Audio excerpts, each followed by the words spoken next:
Welcome back to chemistry. We've got to watch this video before we can start our quick lab. So today we're talking about covalent bonding. So we talked about covalent compounds yesterday.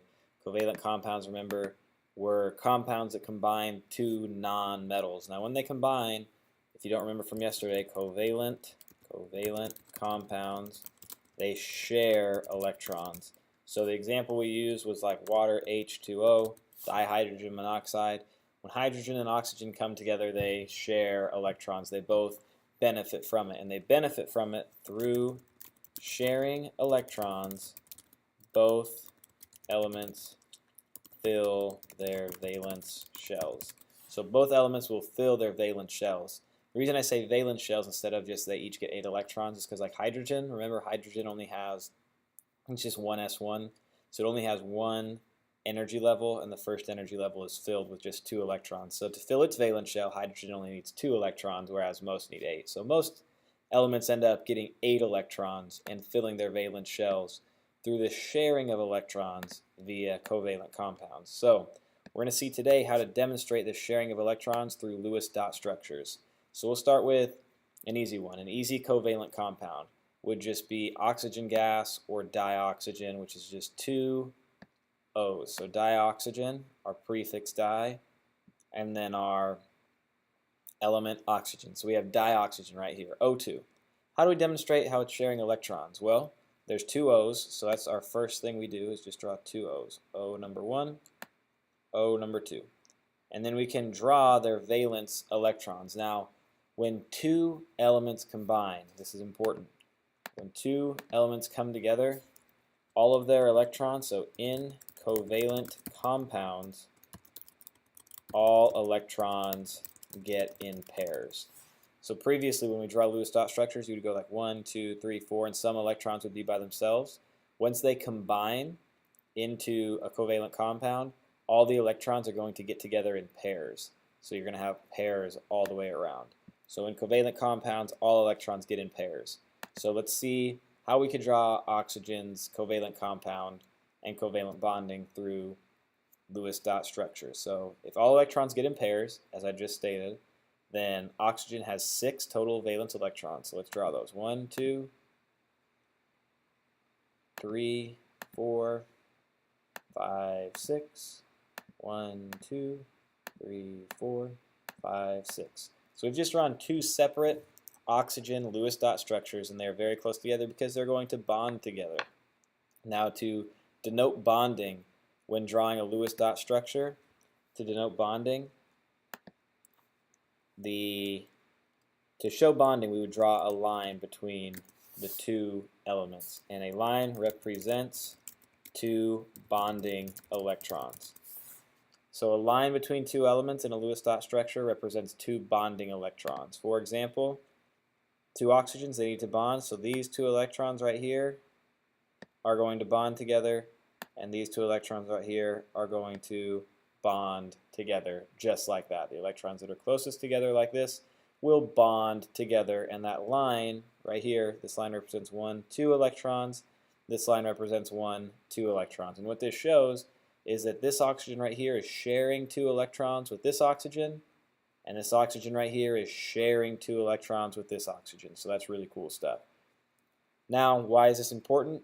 Because it allows both oxygen atoms to get 8 valence electrons, where before we had 1, 2, 3, 4, 5, 6. Now, because we're sharing electrons, we have 1, 2, 3, 4, 5, 6, 7, 8 for this oxygen. And for this one, we have 1, 2, 3, 4, 5, 6, 7, 8. Because this section right here, there's 4 total electrons in here, and each oxygen has access to those 4. So they have 4 on their own, and then the sharing of electrons right here. So this right here, that right there, the lines, they represents 2 bonding electrons. So the line also represents a covalent bond in this situation. So 2 bonding electrons, a covalent bond.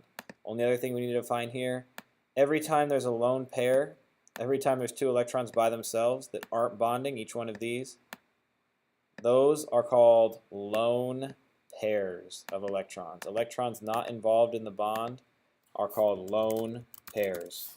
So this oxygen would have one lone pair here, one lone pair here.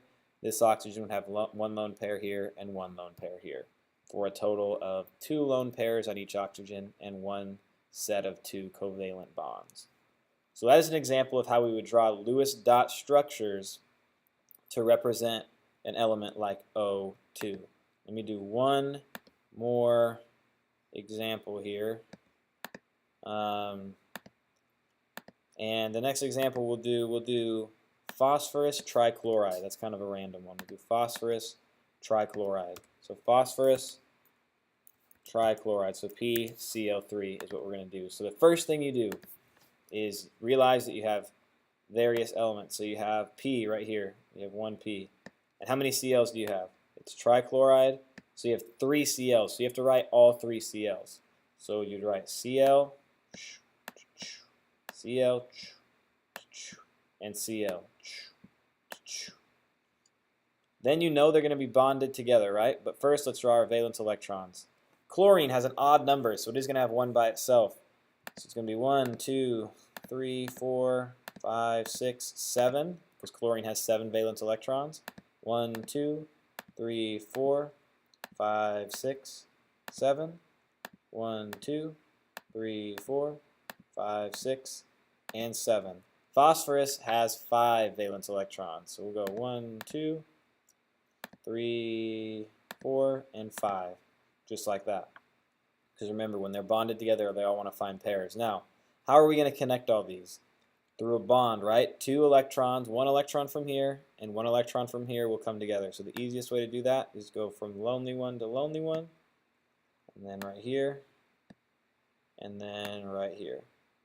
So that is showing a bond in the Lewis dot structures between phosphorus and chlorine. And let's check our work to see if each one correctly ended up with 8 valence electrons. Chlorine, 1, 2, 3, 4, 5, 6, 7, 8. See how it's sharing that one?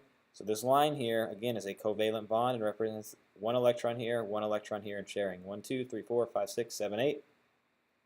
1, 2, 3, 4, 5, 6, 7, 8. And then phosphorus, 1, 2, 3, 4, 5, 6, 7, 8. So that's how we draw Lewis dot structures bonding together through the bonds. You draw a line to represent 2 electrons being shared, and each element should end up with 8 total valence electrons. So that right there is Lewis dot structures and the sharing of elements. So that is awesome. We're going to do some more practice with that today as we draw our different elements, but we are going to prep to do our lab, and I think it's going to be a success because I'm awesome, and therefore the lab's going to be awesome. We're going to make some cool shapes like this, so be prepared to have a enjoyable time. As soon as you are finished with the video, to show that you watched the whole video, make sure when you're done, take your iPad, put it face down on your table, and await further instruction. But I will know you're done with the video by putting your iPad face down on your table. Alrighty. Guess I'll get out of here. See ya.